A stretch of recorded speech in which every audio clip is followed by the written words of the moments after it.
Pongal தொகுப்புக்கான token 3ஆம் தேதி முதல் வீடு வீடாக விநியோகிக்கப்படும் என தகவல் வெளியாக இருக்கிறது. கூடுதல் விவரங்களை செய்தியாளர் பாஸ்கரன் வழங்க கேட்கலாம். பாஸ்கரன் வணக்கம்.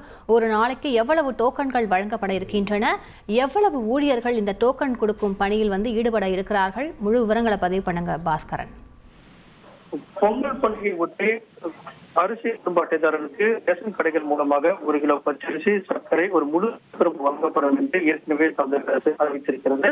இதற்காக 250 ரூபாய் நிதியம் ஒதுக்கப்பட்டிருக்கிறது. பொங்கல் தொகுப்புடன் இலவச வேட்டி சேவைகள் வழங்கப்படுகிறது.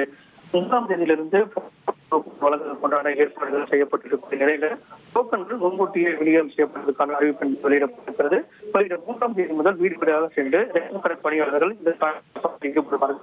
அந்த டோக்கன்ல நேரம் மற்றும் நாள் குறிப்பிடப்பட்டிருக்கும். அதை அடிப்படையாக கொண்டு 9ஆம் தேதி முதல் தொகுப்புகளை ரேஷன் கடைகள் மூலமாக பெற்றுக் கொள்ளலாம்.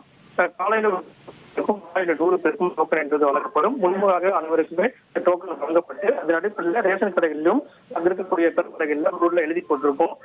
எந்தெந்த நாள்ல எந்தெந்த ரேஷன் கடைகளுக்கு குடும்ப அட்டைதாரர்களுக்கு ரேஷன் கடை மூலமாக வழங்கப்படும் என்ற தகவலும் இடம்பெற்றிருக்கும். அதை அடிப்படையாக கொண்டு பொங்கல் தொகுப்புகளை பெற்றுக் கொள்ளலாம். அதற்கான அறிவிப்பு தான் தற்போது வெளியிடப்பட்டுள்ளது.